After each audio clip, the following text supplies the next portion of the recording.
The problem.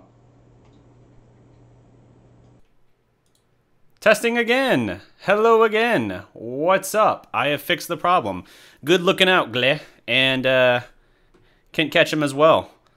Moderators in the house helping me not make a fool out of myself for any longer than necessary. That's good. That's why you guys got the moderator wrench tool icon thing. What's up, guys? Shout out to Gle. Can't catch him. DJ Chill Will. What's up? What's up? Yeah, man, I had a whole head of steam going, man. I was hitting the ground running, and apparently I forgot to switch the mic back over. That happens sometimes because when I do the show with Innie on Sundays, I have one mic, and then when I flip it over here for solo, I have a different mic that I use, my Rode NT USB right here. So sometimes that happens where I forget to switch the mic back over, and so I guess it was still trying to look at the snowball. But regardless, man, here we are. We are in the lead up now to Cowboys Week 1. I am actually psyched about this. I was really excited for college football coming back this past Saturday, but man, I am pumped for this. Yes, there is a lot of question about the Cowboys roster. Yes, we've seen significant turnover to this roster compared to last year. I saw a good stat on this. Let me pull it up here real quick. Something to note. Only 29 Cowboys from last year's opening day roster are on this 53-man roster for the Cowboys. From the offense, 12 are gone. 12 of your opening day roster spots from the offense last year are gone. 11 are gone from the defense and special teams. There were 2 obviously last year, and you have 1 this year being the significant one. He's featured in the thumbnail here. Dan Bailey, one Daniel Bailey, is now no longer a Cowboy. You probably saw my video from the other day. I was out of town, but I threw together a quick video on it, not a live stream, just something to kind of give some of the stats and some of the context to it. And I kind of ran through the gist of it. He's the only Pro Bowler in Cowboys history. He has led the team in scoring for the last 7 years. His efficiency rate had dropped off. He's the second most accurate kicker in NFL history, was first until his drop-off toward the end of last year, and it was on a steady decline. If you look at his Pro Bowl year in 2015, I think he made like 93% of his field goals. Then you look last year, he made something like 86, 85, something like that percent of his field goals. And then last year, after he suffers that nasty groin strain at San Francisco, he drops all the way off to 75%. So Dallas basically looked at it and said, you know, we're paying this dude a lot of money for a kicker, right? He was set to make $3.4 million, I believe, this season, and the guy they replaced him with, Brett Maher, I'm gonna go with Maher. Frankly, he beat Bailey out in the training camp. We just didn't think there was any chance Dan Bailey was leaving, that he was going to be cut, so we didn't think there was a kicking competition. We're just like, oh, here, camp body, sure, have this guy there just so Dan doesn't have to kick every kick in preseason and all that. But from all reports, Dan Bailey was not quite his usual self, even in training camp. He was missing kicks that he doesn't normally miss. He had days where he would miss back-to-back kicks or 3 out of 5, something like that. And I think that, with how badly he fell off at the end of last year, missing 2 extra points, and I think of his 5 missed field goals last year, I want to say that 3 of them came in the final 2 weeks. So he dropped off after coming back, and it really hurt them. That Seattle game in particular, ooh, that was just ugly to watch. So I admit I was shocked by this. I did not think Dan Bailey would not be on this team, but maybe they know something, because kickers, man, it's a different breed. There's something different with how you're wired. It's so pivotal on your head being right and you being able to bounce back. And Bailey had said himself in this offseason, I had heard him reiterate, he had never struggled at any level playing. High school, college, pro, he had never struggled like this. And that's him kind of acknowledging, like, I've not had to overcome this before, and it's just taken a little bit of time to get right. And, when they're looking at that, they're talking about, oh, physically and mentally right. Well, I don't know which of those might not have been quite there yet, but maybe he can kind of resurrect his career a little bit elsewhere. I know he's working out with the Jets, I think today. Might have already happened if that's the case, but he's working out with the Jets. Maybe that'll help him. Nick Folk, we didn't think anything of him. We thought he was done, and then he went off and he had a decent little career somewhere else. and I think he's gone now out of the league, but I don't know. Last I saw, I think he was with Tampa Bay, but it's been a year or two since I cared to look in that direction. So let's just talk about some of the notable turnover for this offense compared to last year. Just run through it real quick. So obviously we know the big ones: Jason Witten, Dez Bryant, Dan Bailey. Right there. Shout out Hulk Rage Cowboy, what up? Right there, you're talking your all-time leader in receptions, Jason Witten. I was about to go this finger and I'd be flipping you guys off. I'm going to spare you that one, though, because that would have been an unintentional flip-off. You'll deserve it when you know it. Or you'll know it when you deserve it is a better way to put that in a whatever. Then you had your all-time leader in touchdown catches and Dez Bryant gone, and now your all-time leader in field goals made and percentage, Dan Bailey, gone. Only kicker in Cowboy history to ever make the Pro Bowl in 2015. So, Cody Fitzgerald, hopefully we get Earl Thomas. Man, yeah, hopefully we do, but here's the thing with that. For those questioning that, like, oh, Dan Bailey, $3.4 million, this was a cap move to go get Earl Thomas. It's not a cap move to go get Earl Thomas. We had the cap space before. It's not like Dan Bailey's contract was a casualty to get us Earl Thomas. They are saving a lot of money, though, going from Dan Bailey to Brett Maher, because they're going from $3.4 million to $480,000 for Brett Maher. And Brett Maher, he had a good camp. Now, the scary thing about Brett Maher, he has never kicked in an NFL game before, a regular season game, I should say. He had a good preseason with the Cowboys, made a 57-yard field goal in one of the games. The last 5 years, he's bounced around the CFL, Canadian Football League. So, man, there is a lot of question about him, and if Dallas misses out on some games, loses some games they shouldn't lose, and it hurts them from making the playoffs, that Dan Bailey $3.4 million is going to look way more insignificant than it probably already does, because you think, oh, $3.4 million, that's not bad. Well, as far as a kicker go, that's a pretty expensive kicker, and the thing is, they don't want to pay him to be 2015 Dan Bailey when he's dropped off 20 percentage points from that point, if you look at the end of last year. So we'll see, but Dan the man is not here, and that's a shocker. Let's see. Other noteworthy cuts from the opening day roster last year, obviously Jonathan Cooper. You could probably get him back. They need offensive line depth anyway, and he got released by the 49ers. Chaz Green, thank God he's gone. Worst experiment ever. I get it. It's a former third-round pick. You never want to give up on one of your guys on their rookie deal, but he is the first Jason Garrett era prime pick, primo pick, whatever you want to say, in the first 3-4 rounds to not see the end of his rookie deal. And yeah, that's deserving. Dude never recovered from Atlanta. Additionally, you have Keith Smith, who was traded, Byron Bell. This is Byron Bell twice. That's a typo. Alfred Morris, Darren McFadden, Kellen Moore, all them gone as well. Just a drastically different look for the Cowboys offense. On defense, you got guys like Brian Price, Stephen Paella, Charles Tapper. Tapper is on the Cowboys practice squad. He's one of those guys. Kyle Wilbur, Benson Mayoa, Jerome Elliott. Just Skandrick, another good guy there. Nolan Carroll, wow, that was a disaster. Just an impressive layout of guys that are different. And then, as I mentioned, special teams, Dan Bailey. That's another turnover. Now, Jerry Jones, I think it was Jerry. No. Yes, Jerry. I had to clarify if it was Steven or Jerry who said this, but I remember it was Jerry. In 2015, Jerry Jones, talking about this, told us that every year the roster has about a 30% turnover as far as personnel. And you know, we've been impatient with the Cowboys in the past when they didn't make the changes necessary to improve their roster. And I feel like now that they're finally doing it, again, that's a lot of big names gone, and that's scaring a lot of people. But I feel like they're going the right way, because you'll see some people who chime in and say, oh, you know, count Dan Bailey in now as far as the 2014 stalwarts that are gone. Romo, Murray, Witten, Dez, and Bailey. Okay, yeah, that's a lot of significant guys gone, but you know what?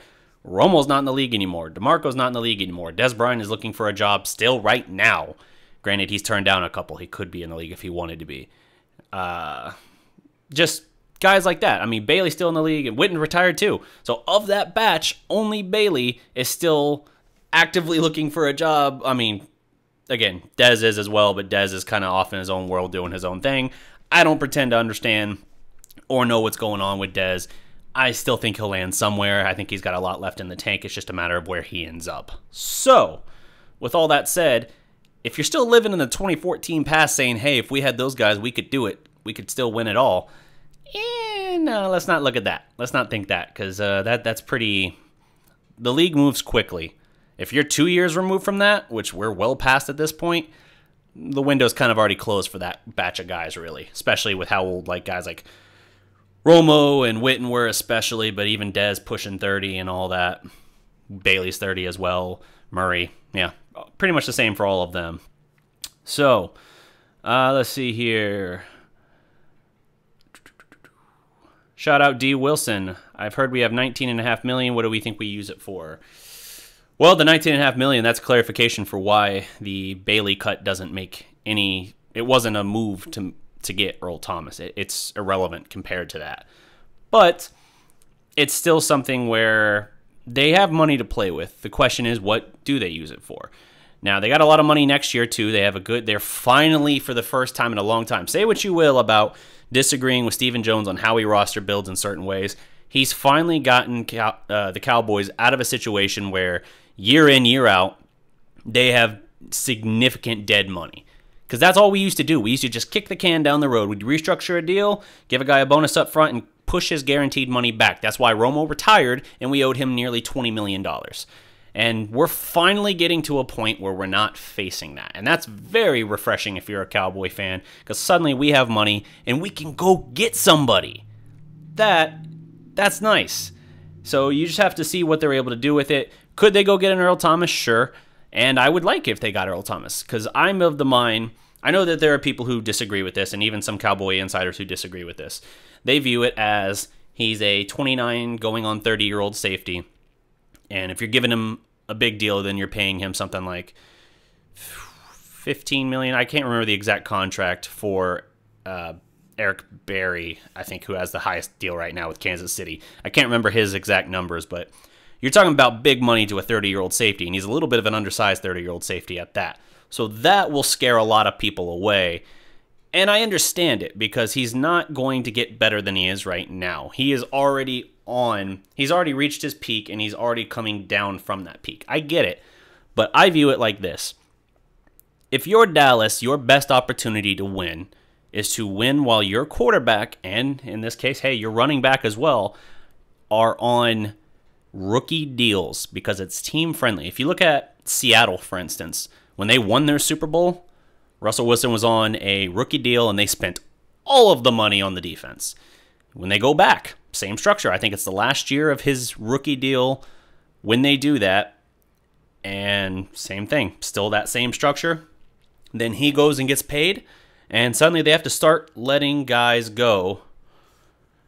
From the team, and that changes their ability to compete. Seattle is still, well, I don't think they will be this year. They've still been relevant, but Seattle is not the Seattle that we knew. The Legion of Boom is gone. Earl Thomas is the last layover from that still there. He's still, last I checked, not even reporting. He can hold out. He's trying to force the issue. I think Dallas is being smart in how they're handling this, because they're viewing it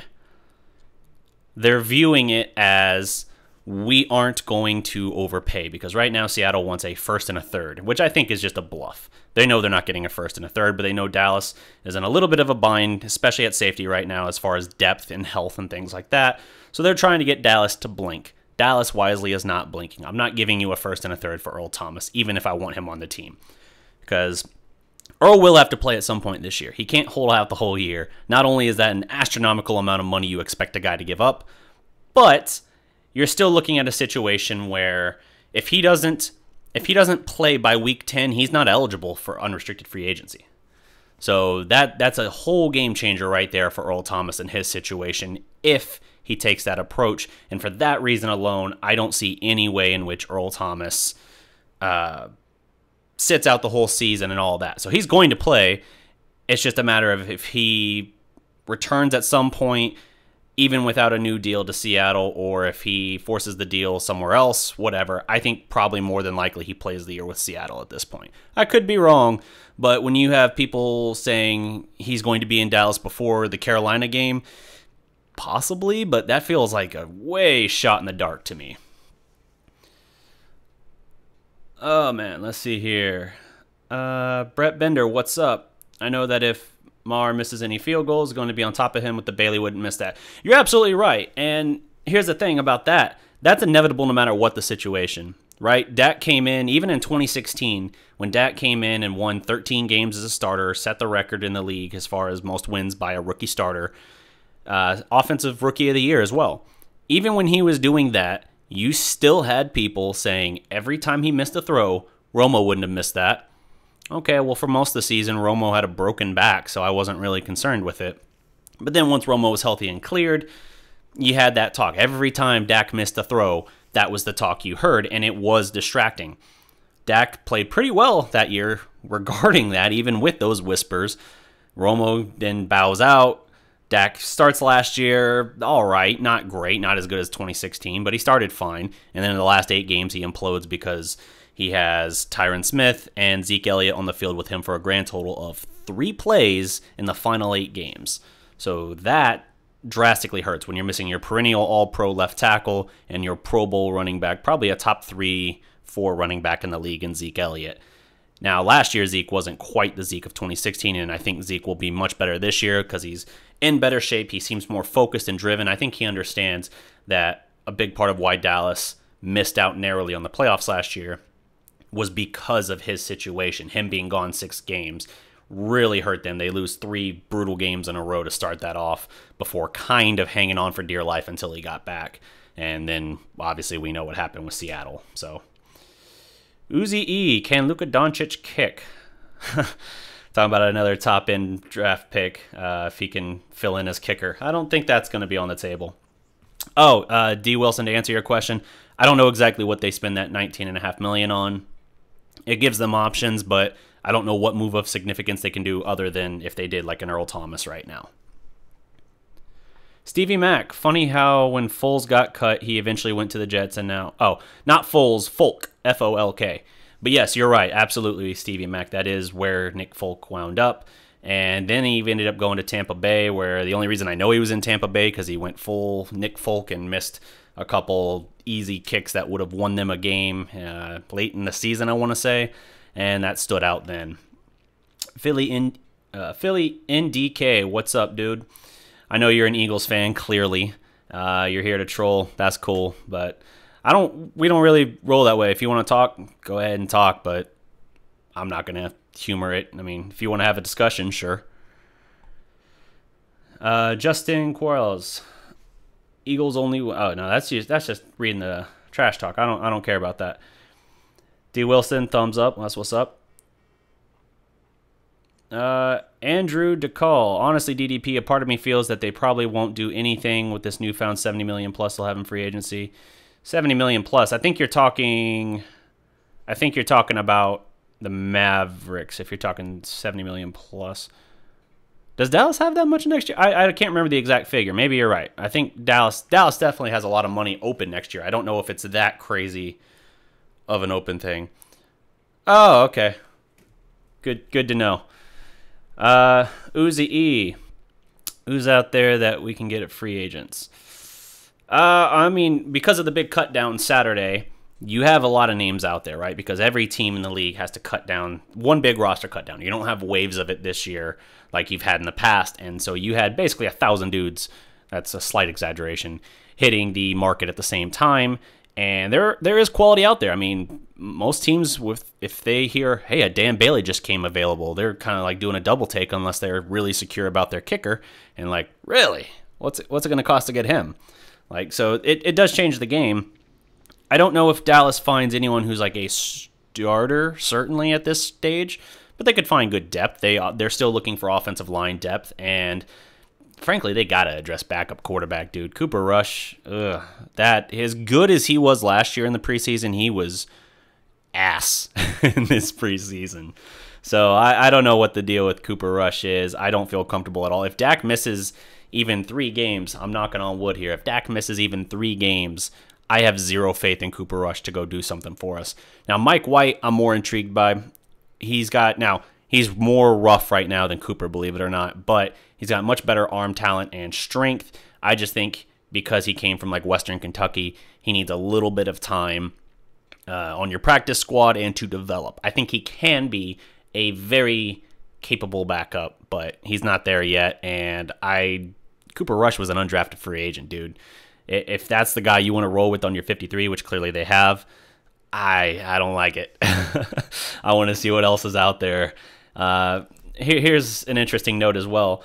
The Cowboys, the year they got Dak, people complain about Dak, and some of the points I get, some of the points I really don't get, and it's just being ridiculous, I think.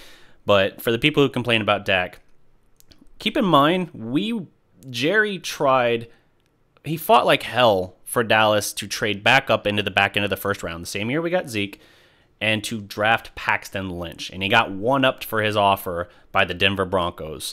And what was the result? Paxton Lynch got cut Saturday. He has never been a starter for them. He's never been anything even as fill-in duty. He's been trash. He's been hurt. Not a good option. The other 2 teams that had interest in him, the Broncos tried swinging a trade. They tried to get him to Carolina or Dallas, both of which have a need for a big, somewhat mobile quarterback, right? Good system fit?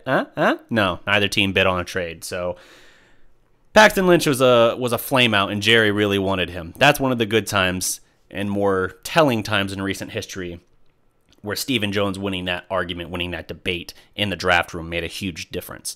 Because if you recall, Jerry said, everything I've ever had, anything good I've ever had, I won by overpaying or being aggressive. He wanted to go get Paxton Lynch, and that would not have been good. Now, it's hard to say because it's not exactly the same situation, but I'm going to go out on a limb and say we're lucky. Oh, yeah. And then we tried to take, in the start of the 4th round, Connor Cook out of Michigan State. He went to Oakland, and he got cut Saturday. So for the people complaining about Dak and his situation, keep in mind, again, Offensive Rookie of the Year, made a Pro Bowl, and he's not a superstar quarterback by any means. I would take Carson Wentz, frankly, over him. Philly and DK will be happy to hear that. As far as just raw talent and all that, I think Wentz has a higher ceiling for sure. But you can win with Dak. You absolutely can win with Dak, and they proved that you could win with Dak in 2016. Dak's got to get a little better in some areas, including his passing accuracy, but he can certainly do it. And if you have a complementary offense, as far as letting him complement the offense, like having a run-driven offense and possession receivers, I think you can still be quite capable with Dak. So, moving down the comments. Cha. Oh, by the way, I see we got a nice crowd here as well on Facebook. I guess let me try and hit on some of these pages here. Well, not hit on them. I'm not being that creepy aggressive. Let's try and, I was about to say touch on, but that now that I've said the other one, that just sounds weird too. Let me check in and offer a howdy do to some of these other pages here on Facebook, what we got going. Wesley Destiny, what's up? Found me a Cowboy stream through Facebook Live Map. Hey, Wesley, what's up? If you like this, definitely like the page. If you're on YouTube, subscribe to us on YouTube. That's what's up. Offer all kinds of Cowboys and Mavericks and college football and all that. All kinds of good stuff here. So, while I'm pulling those up, let me see here. Let's talk a little bit about some of the practice squad moves that we've had here in recent days. So, the practice squad, we initially put Darius Jackson on the practice squad. Well, he was claimed by Green Bay off of our practice squad just the other day, I think earlier today, in fact. And as a result, that opened up a new spot. That spot was then filled by Bo Scarborough. So for those who were upset we didn't keep Bo, there you go. You got Bo. So you have all that as well. That's a good fit. Let me see. I'm going to pull up the actual practice squad roster as it stands right now. I know they also put, now this isn't practice squad, but they had to put Noah Brown on IR, which allowed them to sign back Deontay Thompson, who was a narrow miss for the 53-man roster initially. And they had to... They put Lance Lenoir back on there as well. And I feel bad for the kid because he was damn close to making the roster until he self-destructed in that last preseason game, or that preseason game. I don't think it was the last one. It was the second to last one. The dress rehearsal when he had the 2 muffed punts and fumbles. Just a bad break for him there. But all the same, he's got another chance. He's still a young receiver. He can try and come back and do a little something with it. But we have to see where he's going to go. Charles Tapper, that's another practice squad guy. He was cut. He's on the practice squad. Let me see here. Here we go. So wide receiver, Dress Anderson. Offensive tackle, Jake Campos. Running back, Jordan Chun. We did have Jackson on there. Like I said, he got taken off our roster, our practice squad by Green Bay. Now we have Bo Scarborough there. Wide receiver, Lance Lenoir. Defensive back, Donovan Olumba. Linebacker, Kyle Quiero. And defensive end, Charles Tapper. So last I checked, that is the current state of the practice squad there. I'm intrigued for sure by what we can expect in the future from Lance Lenoir. I do think he's got something, but I think he's going to take a little bit more development. And Scarborough, I like having him around. I was a little surprised Dallas chose to only keep 2 running backs in Zeke and Rod Smith, but you at least have the break in case of emergency guy there in Scarborough if you want to power third down back. So we'll see what happens with that. That's right, I was pulling up those other Facebook pages and then got distracted. This is where the situations where I have a co-host, like any when we're doing Mavs talk, this works great because then I can just let him talk for a moment while I pull up the stuff. G. Garcia, what's up? Brandon Allison, what is up? They're on the Phantom page over there. If you guys really want to catch my attention, the best places to go are the Dallas Prospect Facebook page or the YouTube channel as well for Dallas Prospect. Those two will always catch my eye first, although I will try and drop in and see what's up with some of these other pages, Silver and Blue Nation, Law Nation, Big Game James, those pages as well. Let's see here, jumping in on Silver and Blue. What is up? Marvin L. Hargrove, what's up? Need to either go after EJ Manuel or Joe Webb. I don't want Manuel. I don't really like any of those. But we'll see. You're limited, right? If you're looking for a backup quarterback at this stage, you're going to be a little more limited. Frankly, I would honestly at this point be more interested in RG3, which I know sounds like blasphemy, but if we're talking about a backup quarterback who had a capable preseason, RG3 was capable, and I'd be curious to see. I wasn't really in on getting Teddy Bridgewater because I looked at that as they're going to end up asking more than we want to give for Teddy Bridgewater, and they did. They got a third-rounder for him. Now, they did send back a sixth as well, but a third-rounder, I don't know if that's the investment I want to make for a backup quarterback, especially one at Teddy Bridgewater's age and situation, who then would be forcing Dak to look over his shoulder for the next year or two. I don't know. Now, competition's good, don't get me wrong, but you don't want to create a situation where you have a kind of toxic quarterback carousel set up and you have both guys not playing at their best because they're so focused on beating out the other guy. But that's a whole matter of debate as well. Let's see here. Marvin L. Hargrove, what's up? Wilson Antonio Ramirez, who is the safety we picked up from Denver? The safety we picked up from Denver. I'll have to check that out. I have not seen news of that, which makes me think it's probably not a super significant one. Marvin says regarding only 2 running backs, it's also because Tavon Austin can run the ball as well. Can you guys not hear me right now? Something up with my mic? Let me see. No, my mic's going. That must have been a really old comment. Yeah, so I think I caught up with the start of the conversation there when I first went live and had the mic not quite set right. So that answers that as well. Let me see, check in on some of the prospect comments here.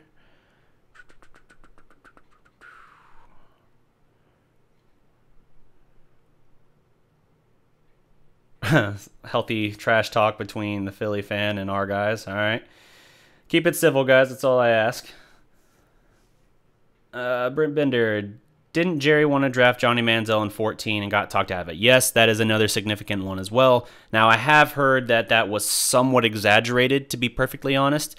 Because the story then became that, like, Jerry's like, well, this is who I'm taking, Steven.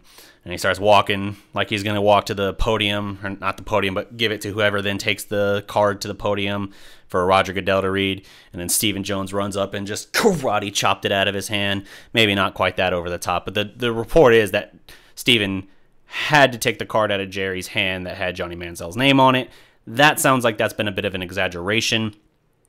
All the same, Jerry was very high on the idea of him, and Jerry did have the quote saying that drafting Zach Martin would be another 5 years of 8-8. It would be a path towards irrelevance, whereas Johnny Manziel would put them on the map. And holy crap, am I glad that Jerry is just kind of like the mouthpiece in the corner who we don't really let make decisions anymore. My arm cuts out of frame when I do that. I don't know why I do that. Justin, RD will be fire. Yes, I think so as well.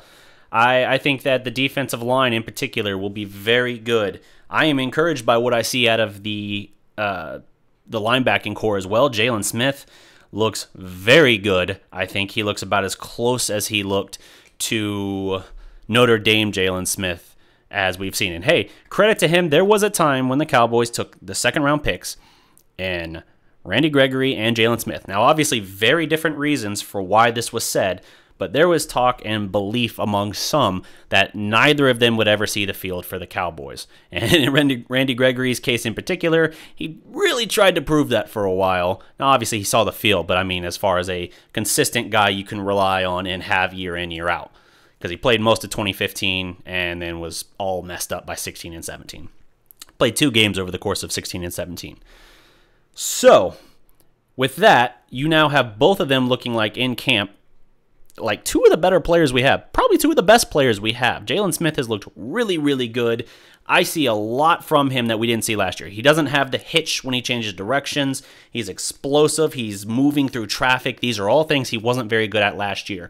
Seek and destroy is what Jalen Smith can do now, and that is something that I am fired up about. I expect him to be going downhill at the quarterback often this season. I think they're going to use him up around the line of scrimmage more than dropping him back, and that's going to be to the benefit of the Cowboys as well.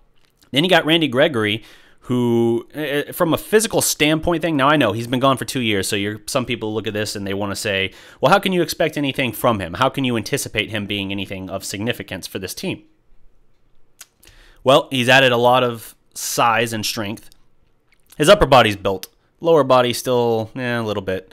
But he's long, lanky, athletic, quick spin move. You saw in that preseason game where he put just that vicious spin cycle on and took down Sam Bradford.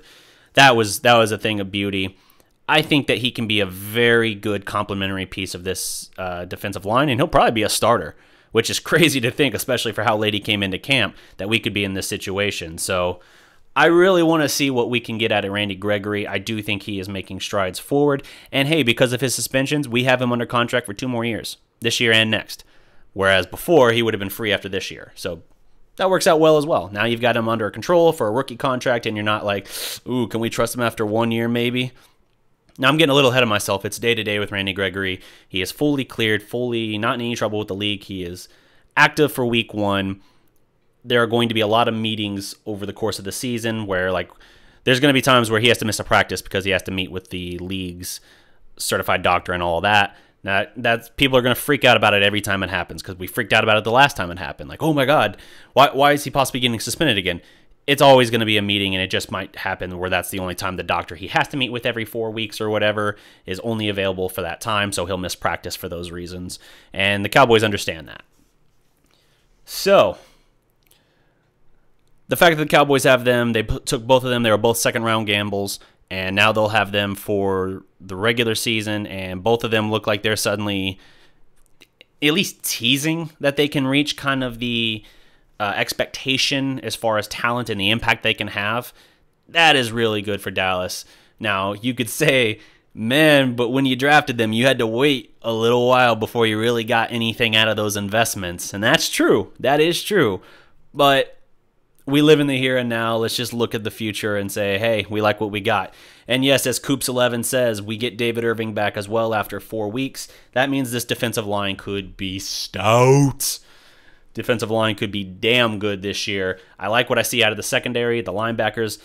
I'm excited about this team. Now, what does scare me is some of the depth. I have a little bit of concern about some of the depth, particularly on the offensive side of the ball, but that could bite them because the Cowboys, they're very top-heavy, I feel like, on the defense. Now, the secondary, a little better. Safety, they're weak as far as depth. And linebacker with LVE, I still don't even know if he's cleared yet for week 1.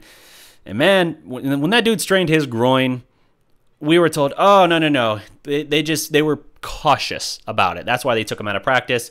He's missed 2 or 3 preseason games now, and he's still doubtful for week 1. That's not minor. Like, the only reason LVE hasn't gotten lit up with criticism by the fan base is because that they've been so focused on what's happening with Randy Gregory, what's happening with Jalen Smith's ascension, like all this other stuff going on, all these other storylines have distracted while LVE is sitting there not able to play. Now, I know there are people who like to point back to when we drafted LVE, we did our live stream for the draft, and Law, James, and I all were a little bit in dismay.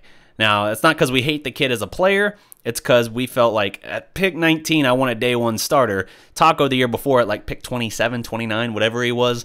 That's not the same situation, but LVE, I wanted a day 1 starter, and I had serious concerns about his health.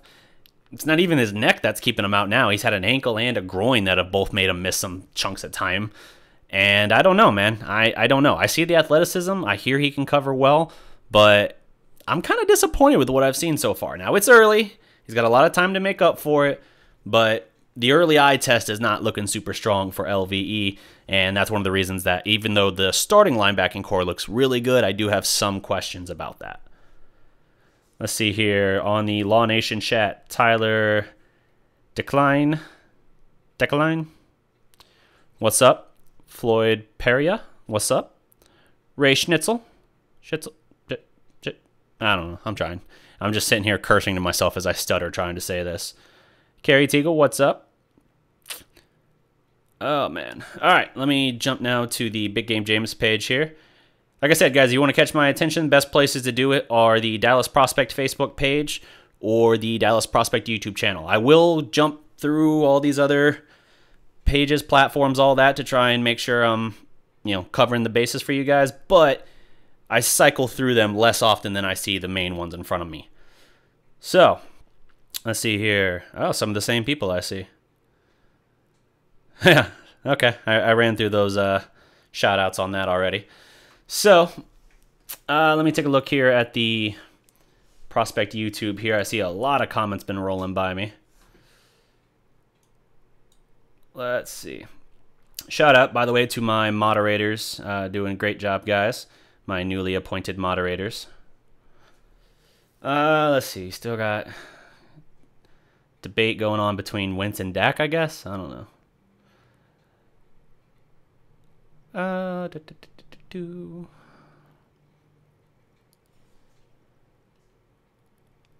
Let's see. Justin. No, he's still talking about that. Okay, Andrew. Andrew. Yes. Andrew brought me back to one of the main talking points I wanted to have. He says, hey, DDP, do you think Travis Frederick will be back by, say, week 8? I have my fingers crossed that he heals quickly. Here's the thing. Ooh, I've been practicing the shit out of this phrase. He has Guillain-Barré syndrome. It is a autoimmune disease that basically makes your autoimmune system attack your nerves. So just basically eating away at the nerves, making it where he's weak in the neck. That's why he kept getting stingers. It's not that the impact was doing it. It's just that his body was getting weak. And that's why, low-key, he was actually having a pretty not great training camp. He was losing in one-on-one drills in ways that people are like looking around like, Travis doesn't lose these. What the hell? The guy had 83 consecutive starts and had been nothing short of a Pro Bowler, had never missed a game all the way up until now. What's going on? Let's go get him checked out at a spine specialist. It's not the spine. Jerry Jones hears that and not looking at the big picture and seeing what else it could suggest, goes, hey, he's good. Rest. Yes. And then the actual medical staff's like, yeah, let's go send you to some other people here. I think he went to like the Mayo Clinic and they found this. So good that they caught it, and they caught it fairly early. This is a thing, man. It could take him a long time to be right from it. Now, thankfully, they caught it at a time. He will bounce back 100%. But the Cowboys have made an interesting decision. They could have put him on the short-term IR and had him return around, like you said, week 8. And he had to make the initial 53 for that to happen. To be able to go on the IR to return list, you have to be on the initial 53 for that. So that's what I thought would happen, because I viewed it as guaranteed he's out the first 4 weeks. That's my perception. The first 2 months of the season, I thought it was a guarantee he would not be here. And from there, I correlated of this could be a 6 to 8 month recovery period, even with as early as they caught it. Could be a full year, depending on how severe it is, or if they didn't catch it quite as early as they thought. And if that's the case, then you're looking at it as, okay, well, you know, if you get him at all this year, maybe it's a bonus. So I thought he was going to be the IR to return list, which would be 8 weeks. Dallas has opted to just keep him on the 53. They have not put him yet on IR to return, which means they are of the belief that they will get him back sooner. Now, here's what honestly scares me about that. If you get fully healed from Guillain-Barré syndrome, you have an excellent chance of never having a recurrence of it again. Great, right? The problem? If you come back early, let alone for someone who puts his body through basically a car wreck on every play like, you know, an offensive lineman in football has to, you run the risk of having basically restarting the process, of having a flare-up again. So if he comes back, you know, say week 4, week 5, and it happens, he could restart the whole thing, and then at that point, he's gone for the season, and that would really suck. Obviously, this is your life and your own well-being over football kind of thing. But at the same time, if you're Dallas and you have the chance to get him back, I would stress and plead, do not rush him back to the field. Not even just for your own benefits, for his own concern and well-being. You don't want to run him out there and then make him go through this again because you rushed him out there. That's not fair to Travis, and that's not a good look for anyone. I mean, anyone associated with the Cowboys who would make that decision. Jerry Jones. Let's see. Hulk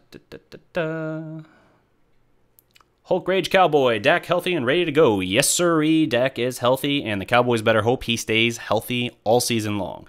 Now, he looks like a big dude who's built well enough to handle the punishment. So does Zeke. But if either of them, particularly if Dak misses time... Whew, I don't like thinking about these backup quarterbacks. Trying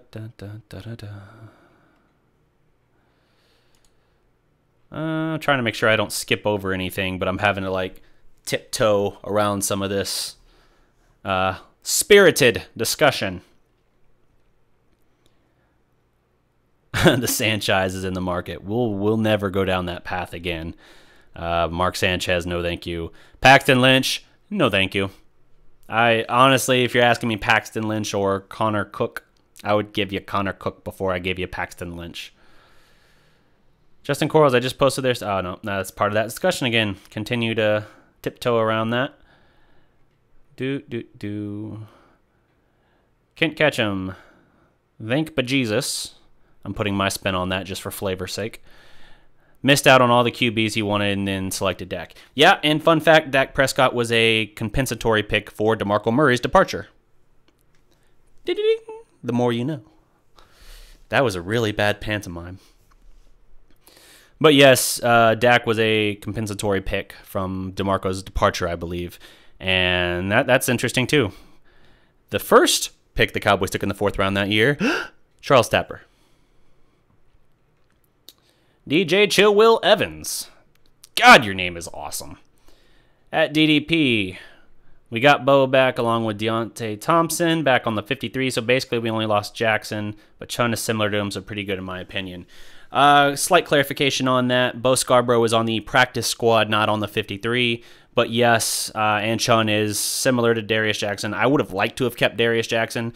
I know the last time they released him, last year, they were upset at losing him, and then they had a chance to keep him again, And I thought he was going to make the team because he already proved once that you can't hang on to him on the cut down day. And clearly they got Bo Scarborough back, which means they had the chance to keep him, just didn't execute it. So I'm a little disappointed with that, but you know, I like that they kept Bo. I do. I'm glad that they brought back Deontay Thompson, especially if Noah Brown's on IR. And man, I'll be honest with you, I'm surprised for Noah Brown, like in a good way. I mean, it's IR, right? It's not like, oh, he made it back to practice squad. Good for him. It's like, no, he's hurt.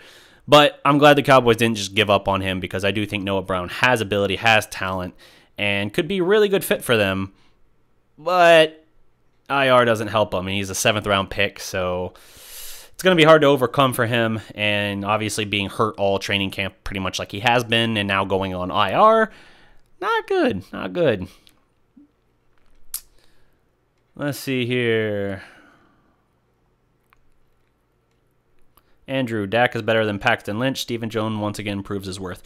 Yeah, and like I said, Stephen Jones is a controversial figure these days because people are angry about Dez and they're angry about things like Dan Bailey and they're angry about, to a lesser degree, Jason Witten and Tony Romo and all of that.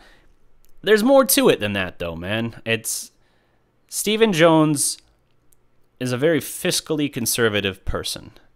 So he looks at it and he says, Stephen Jones, for the record, didn't want to give Dez that 2015 contract. I think that was the last power move Jerry Jones pulled. Because Stephen Jones, I've read, was kind of the mind of like, he's not going to get better than he is, and it might be a pretty steady drop-off because of his physical style of play. And, you know, say what you want, think what you want on Dez, that's all cool, but Dez's numbers since that contract have never been the same. People want to lay that at Dak's feet, and Romo being hurt in 2015.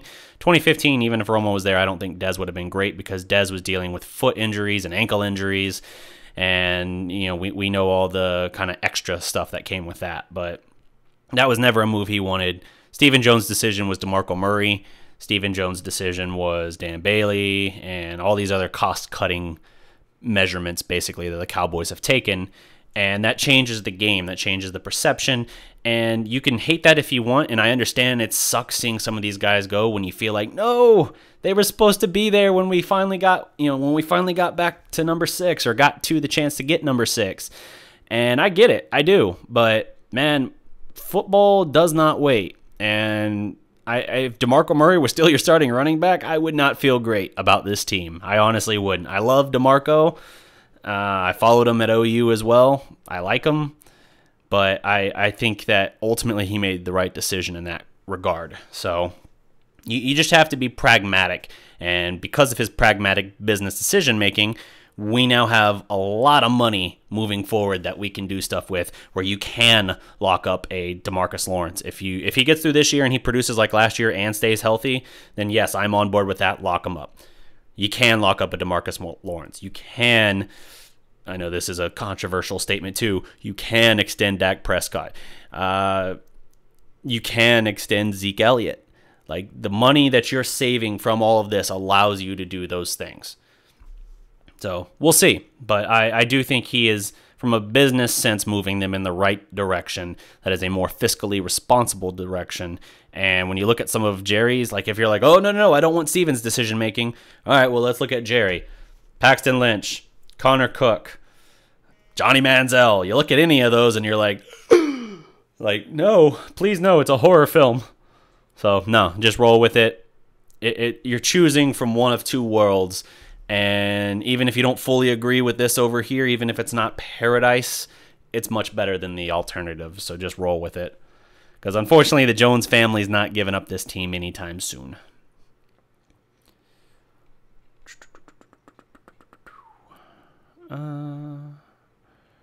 Gustavo Barbosa Serrato. I hope I got that.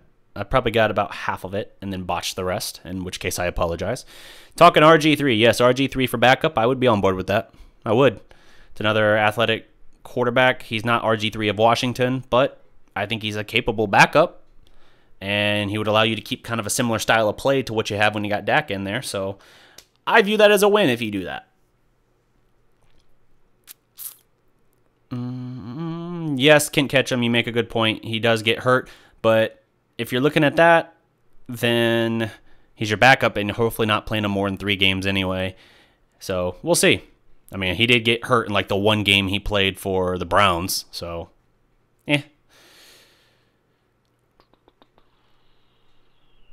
At DDP, does our cap money roll over to next year if we don't use it this year? I don't think that's a thing. I don't think so, but I don't know so. So I will refrain from commenting on it further than I have. That's a good research point for me, though, because, yeah, it doesn't do us any good as fans if they don't spend that money, but maybe for them, they feel like it does them good. I don't know. Chris Shaw, the safety we picked up from the Browns was from the Browns, not the Broncos. Ibrahim Campbell. That's what's up, Chris. Good insight. I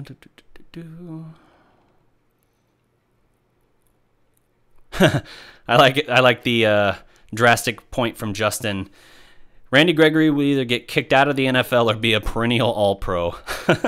It does feel like it's about that drastic for him, because you look at it and you say, yeah, he could flame out. I mean, if he gets popped again for it, he's done. Like, unless the NFL radically changes its policy on that subject, marijuana being the subject, between now and then, he's done. So that's the reality of what he's facing, and if it happens, he's done for his career. There is no comeback from this. But if he does stay on the field, he has the potential, absolutely, to be a Pro Bowler and maybe even a multi-time Pro Bowler, which would then fall into your category of perennial. I don't know why I'm like dusting it off as if there's rainbows and butterflies sparking up behind the word in my hands here. Just ching. Gustavo, fire and a flex. I like that. I must have gotten the pronunciation right. When it comes to Steven, there's a lot who don't like him, but we should be thankful for him because we know what Jerry would be doing. Yeah, I agree. Justin also says unused cap can roll over. That's why I got the best viewers.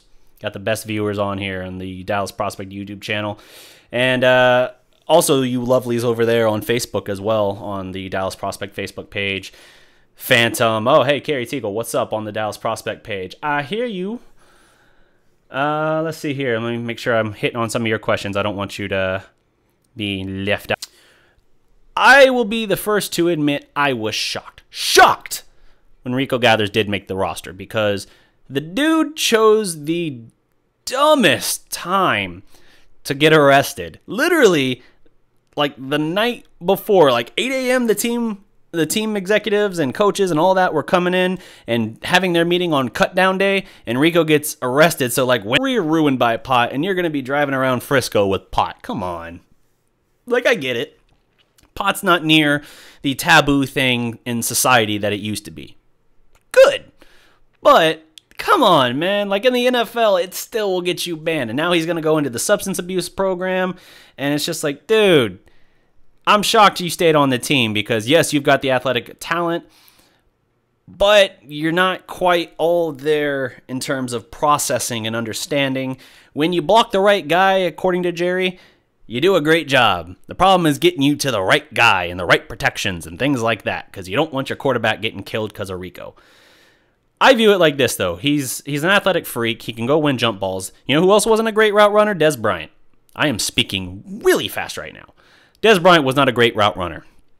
So, with that being the case, Dez, it might be like cut it 10 yards and then round off the route. And Dez would do it at 8 or 10 or 12.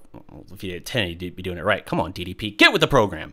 He'd be doing it like 12 or something like that. In which case, that's not great. That's not precision route running. But Dez could win a jump ball. If you just threw the ball up there for him, let him go get it, beast, he could do it. Why can't we just say that with Rico? Rico is 6'8", is Baylor's all-time leading rebounder for the basketball program. And, oh yeah, at 6'8", the average height of the guys guarding him is going to be like 6'2" and under, which would then make it not the average, but the top. I digress. So, yes, DJ Chill Will Evans. Chill Will. I literally need to make that man a shirt that says just DJ Chill Will. Hell, I'll wear the shirt as well. I don't care. I love that name. DJ Chill Will points it out. Red Zone Rico. Hashtag Red Zone Rico. Absolutely. Ultimate jump ball threat. And guess what? If you don't throw it to him, he makes a damn good decoy. Let's see. So, yeah, I was shocked Rico made the team. You kept a fourth tight end, but you let guys like Darius Jackson go. To be honest with you, I was surprised. I did not expect that. But, you know, it is what it is. They made their move. They're banking on just a little more time maybe, and Rico can be something.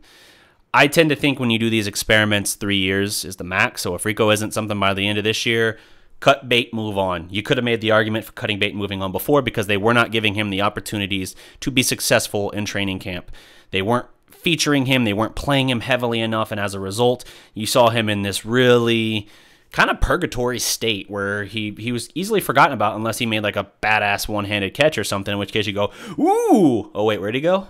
Like that's kind of how practice went. So I have got to lay off the caffeine today. Or if you guys like it, I need to drink more caffeine for more shows. Let's see here. Comments rolling up by. Hey, Buddy Johnson, what's up? DT, what's up? Some of these guys I'm seeing pop up. Cool Hand Luke, what is up, guys?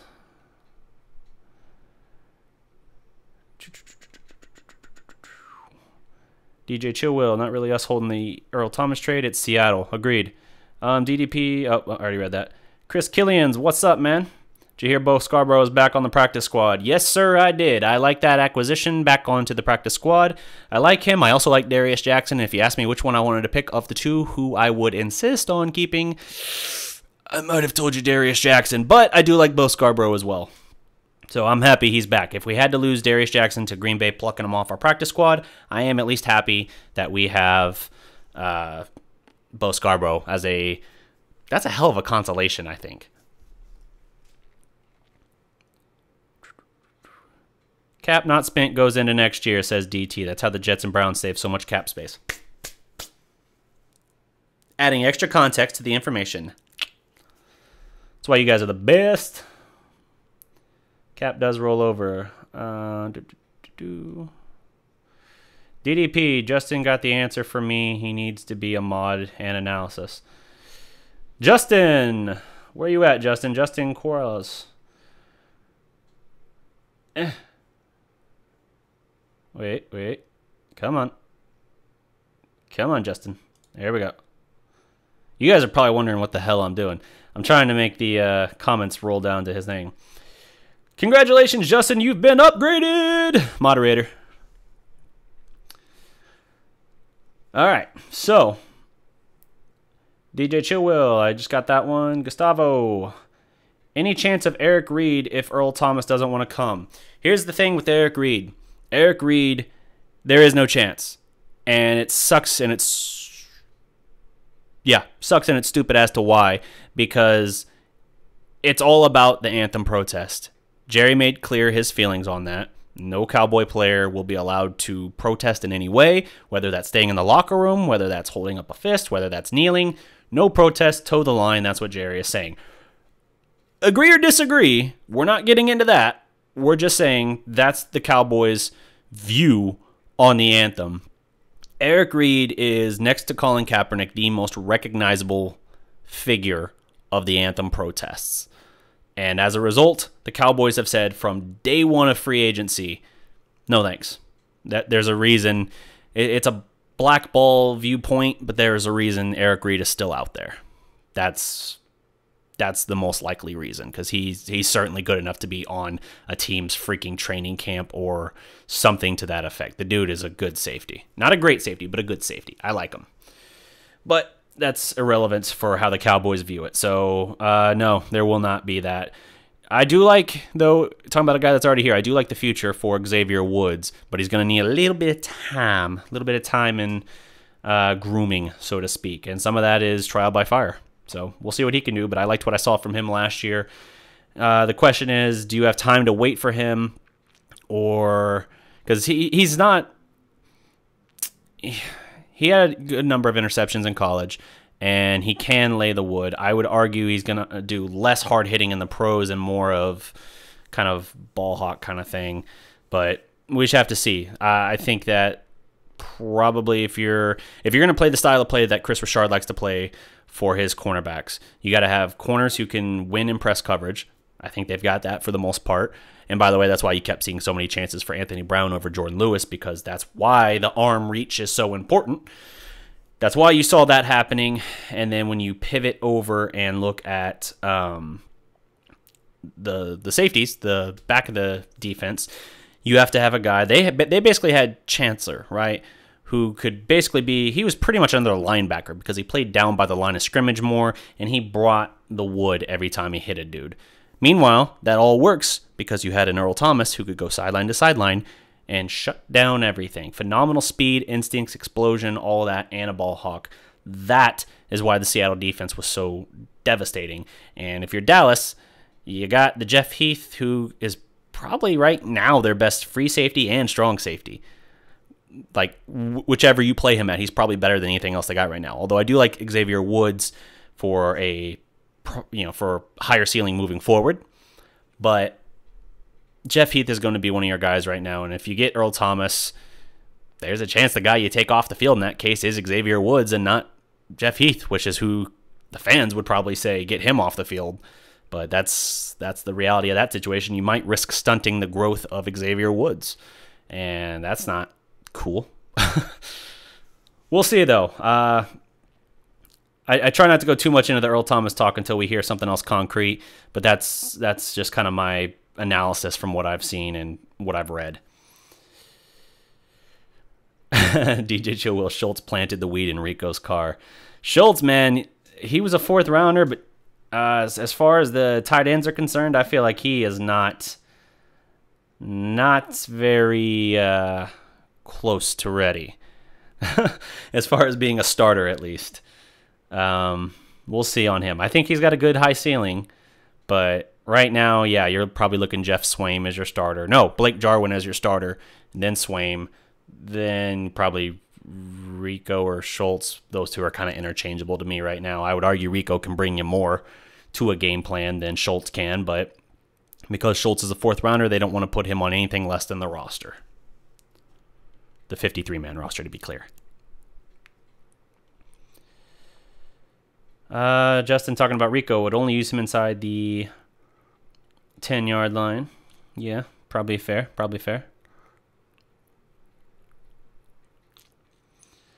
Cool hand, Luke. Jesse Ortiz, Rico is like a candle. One good blow and he's out. Yeah. I mean, that was Kayvon Frazier ringing his bell last year in the training camp, and that shut down the Rico hype train pretty quick because he went on the IR for the rest of the year. Now, he later contended he could have come back, and the Cowboys chose not to bring him back, but regardless, that's where the situation was. DDP, Cheeto progressing very well. Where do you think you see him in the next couple of years? That's Coops 11. Cheeto, man, he's got superstar potential. I really think that. I think Cheeto could be a Pro Bowler for the Cowboys, and I think the arrangement with him now with Chris Richard is a perfect fit. I think he has the highest ceiling of any cornerback on this team, any defensive back on this team. I think that was a very strong hit for Dallas in the draft, and I celebrated that pick last year, obviously. I celebrated that pick last year much more so than I celebrated like LVE or anything like that. I like LVE fine. Did I just say LEV? LVE, fine. I think Dallas had a good draft, but I would argue that as far as top 50 players are concerned, I feel like the guy that they got there in the first was who I would have taken 3rd out of my top 50 whatever. Cool Hands Luke. I don't know that I've seen you here before, Cool Hands Luke, but you're very active, and I am happy to have active, engaged commenters in the chat. Let's see. Welcome,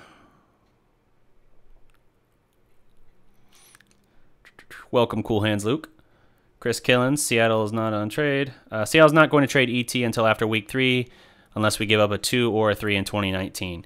Yeah, that's possible, and that is a real thing that Dallas faces in week 3, Seattle. So maybe Seattle's part of what's making them not want to make a deal is they're like, hey, it's one thing to give them up. It's another to then have to play against them.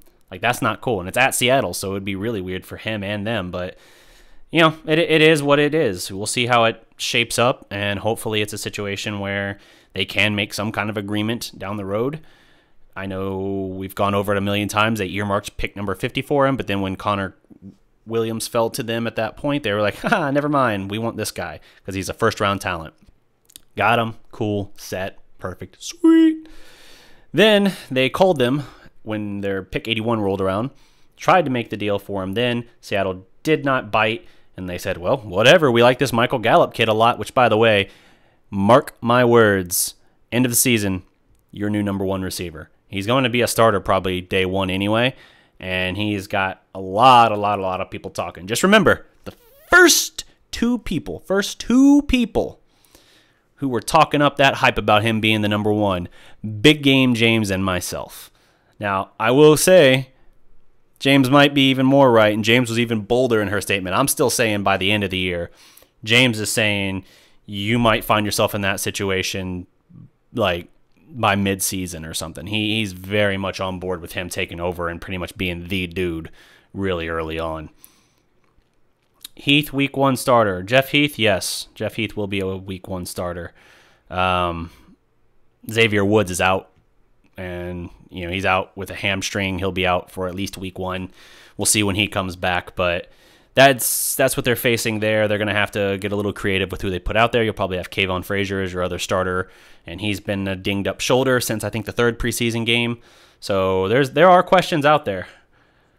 Wesley Destiny, what's up?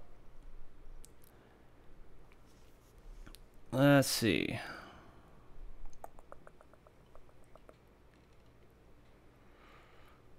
Like the discussion we got going here, guys. A lot of good debate and discussion going on. Jeff Swaim's stat prediction. Stat prediction as a starter.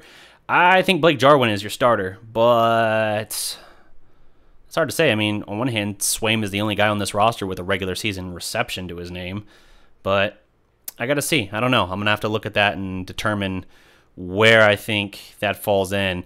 I do stat predictions typically for like the more featured parts of the offense, like Zeke and wide receivers like Gallup and Hearns, and I'll do like those. But once we start going to unknown quantities at tight end, especially where we have a log jam of, ooh, what do we have? Who's the guy? Then at that point, I'm like, I don't know. But yeah, I'll have to take a look at that if I'm going to tackle that one. Cool Hands Luke, I like your spirit. Moderator. You get a moderator. You get a moderator. Everyone gets moderators. I can't give everyone moderator because then it loses the specialness if I do that. So I like this bounce because I think I added 3 moderators yesterday for the Mavericks show. So those are 3 more Maverick-centric subs, I think. And now I got 2 or 3 Cowboy ones here as well. So we got a good balance. We're primarily Mavericks and Cowboys discussion here, so that works. And I'm also going to be doing Big 12 college football talk each week as well, breaking down the whole conference as far as their games, a little bit about each game, and kind of the winners, losers, blah, blah, blah. Selfless plug. Not selfless. Shameless. That's the word I'm looking for. Shameless plug for my other content. And if you want to read more, go to, I wanted to do the grand gesture again, but go to thedallasprospect.com. I put out a new article today talking about just that, the winners and losers from week 1 of the Big 12 college football season. Shameless plug over. Let's see, how long have I been going? Feels like it's been a minute. Woo, hour 10. I got time for 5 more questions. I always say 5. And we'll see how that works. Sometimes it goes longer, but I'll say 5 more questions. All the mods holding down the fort now. I like it. I dig it. Chris Shaw, I've seen nothing from Jarwin personally.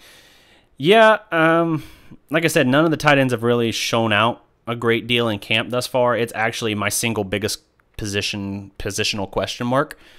The wide receivers, they've got me a little iffy, but the tight ends, oof, I don't feel good about tight end at all, especially in the passing game as far as that's concerned. I think blocking-wise, they're okay, nothing great.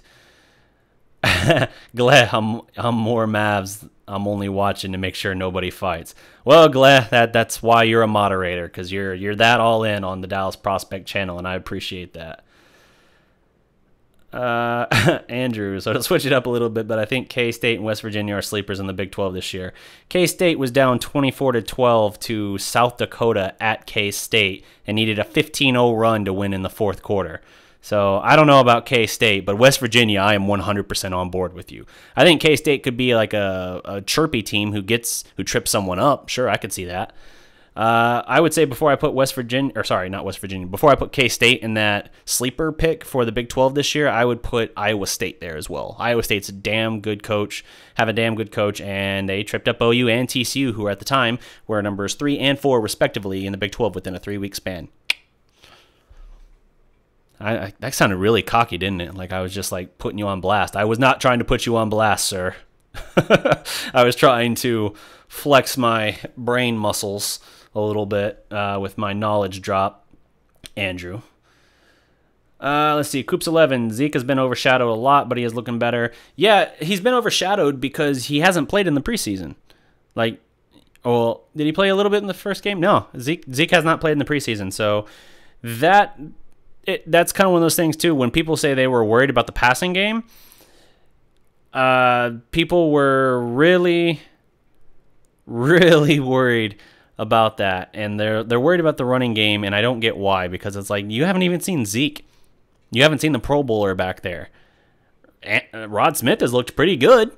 He has. He hasn't had a whole lot of snaps in that regard, but at the same time, you haven't seen it. And for that reason, I'm not worried about it. And you've also heard that throughout training camp, Zeke looked better than he's ever looked in terms of being in great shape, his body is basically shaped where he is more physically ready than he's ever been for a season. I think he's got a sharp mental edge now. And you see him kind of stepping up and being that leader now. 2016, he was just a fun-loving kid. I'm saying he'll still have fun and he'll still be fun. He'll have fun and he'll be fun. It's not at all what I was trying to say. Those brain muscles are getting weak now. He's not at all the same in that regard. He's still going to have fun on the field and be lighthearted, but he's also going to be that leader who will take a young player by, kind of by the shoulder pads and be like, hey, you need to do this. This was your mistake. You need to focus, get your head right. He's got that quality to him now, which he did not have before, and I think that will make a world of difference for the Cowboys as well.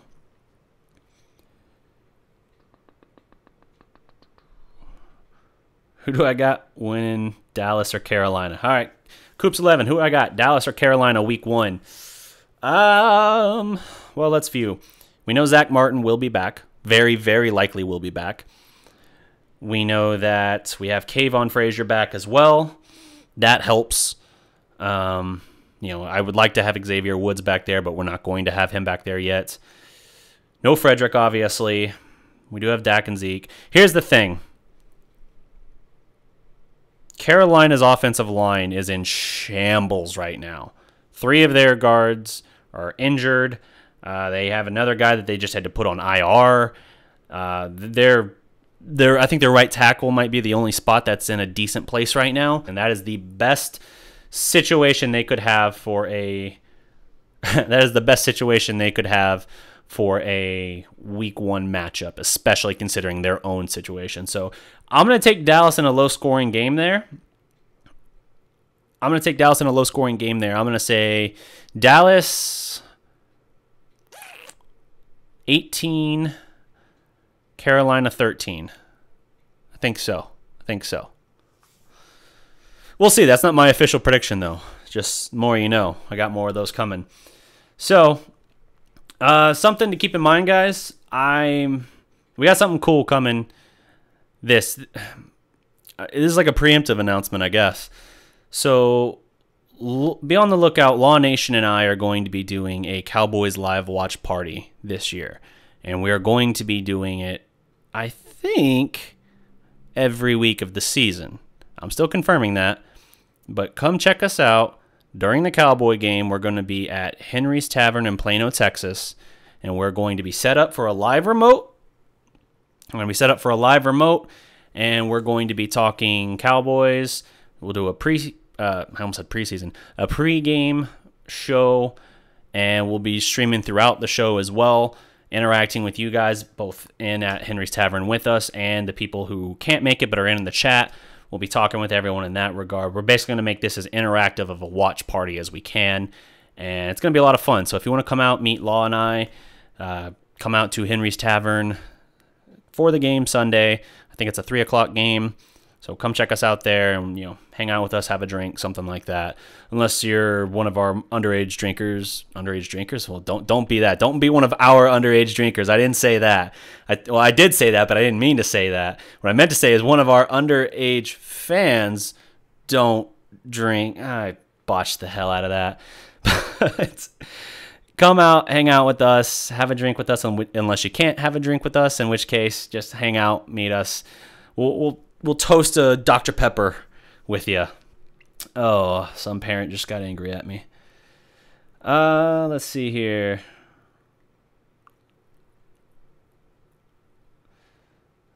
I saw a question earlier. I did the Carolina. Is 45 sacks realistic for this D? Yeah, I think so. I think so. I really do. I think Dallas will be in the top 5 this year in sacks.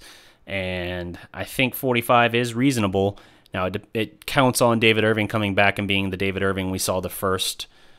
Well, he played half the games last year because he missed 4 games at the start because of suspension. Then he missed the final 4 because of concussion. If he's the David Irving we saw for the middle 8 games and he gets 7 sacks in 8 games, something crazy like that, if you add that to what Randy Gregory's doing and to what I think DeMarcus Lawrence will continue to do, then whew, and that doesn't even account some of these other guys on here too. I think Dallas, that's going to be the strength, and I do think that is a reasonable, realistic number that they could reach. I don't have the Law Nation vocals, but I can bring it down a little bit. Try and sound more sensual. Now it's just sounding creepy. I'm sorry. Let's see. Cool Hands Luke. I'm grouchy, don't need to be a moderator. If for whatever reason you don't want to be a moderator, Luke, I can take that off for you, but in the meantime, I'm not worried about it. If I ever do have trolls come raining into the page, a la other pages have had, then you seem like a guy that's good to have in the corner. Nobody has seemed to be able to get the max out of Tavon Austin. I hope our coaches can. I don't think Tavon Austin's ever going to be that dude we saw at West Virginia, but I do think he can be a very good piece to have on your team, and that he can be a kind of Swiss Army knife for this offense. And that's good. For Dallas, that is exactly what they need, and just someone who can be difficult to guard. Like you saw times in camp where they were running Cole and Tavon on the outside. Then you saw moments where, like, from their personnel grouping, they would have that in there, but then they'd send Zeke to the outside and Tavon in the backfield. That'll confuse the hell out of a defense if you come out of a huddle. Like, they see you in the huddle and they're like, okay, this is their, their package that they're in. Let's account for that. And then suddenly Zeke goes to the outside and Tavon drops to the backfield. All of a sudden, it makes you kind of stop and go like, oh, okay, what's coming at us? What's happening? So if you can account for that, you'll be in good shape.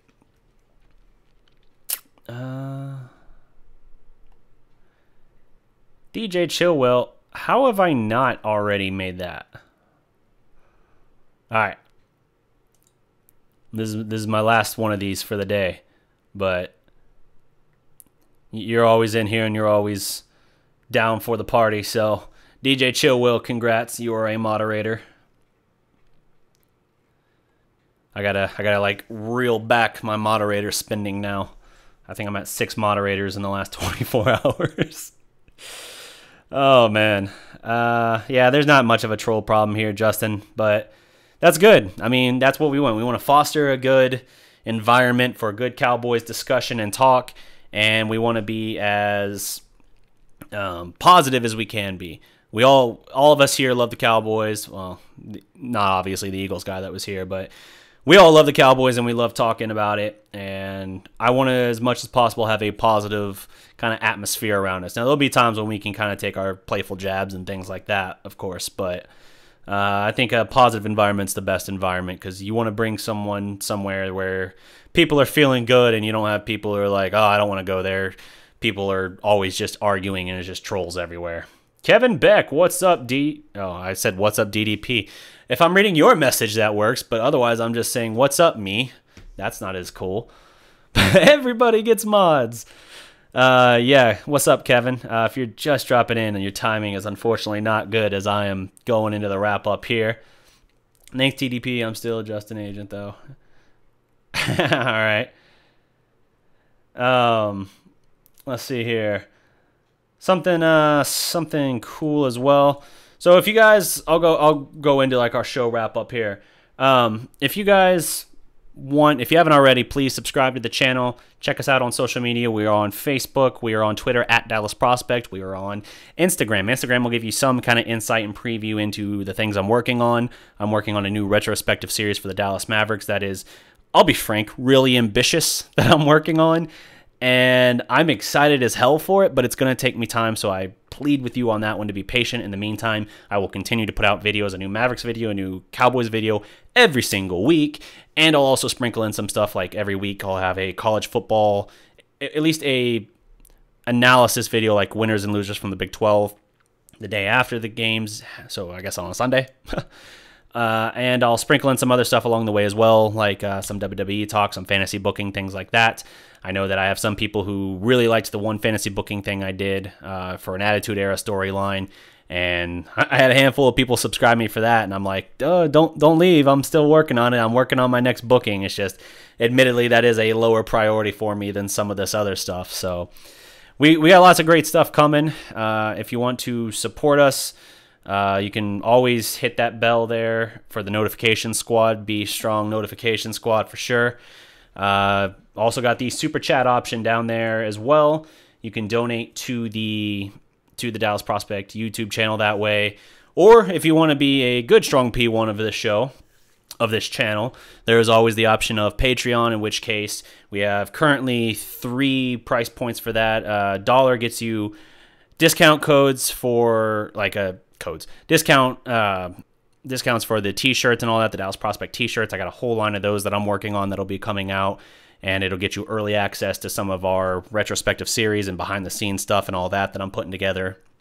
Then you got the $5 letter, which gives you a bigger discount level, which gives you a bigger discount code in that regard, and will also allow for some exclusives as well. And then you got the $10 option, in which case you get a free Dallas Prospect t-shirt, and you get your names featured in the end credits for our pre-produced videos. Not obviously these live streams, but basically we have like credit roll at the end of our produced videos and all of that, and you'll be featured there and always acknowledged and recognized as someone with whom this is possible to do, this channel and everything that we're pouring into this. I mean, I'm not the only one. I know a lot of content creators do this, but I literally think every moment of the day for things that I can do to make this channel better, to grow it, to give you guys better content.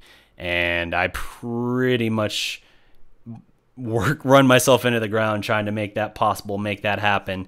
And that's my goal, man. I want to do this as long as I can and to foster a great community around us. So that's what I'm working toward. And hopefully with you guys, we can make that happen.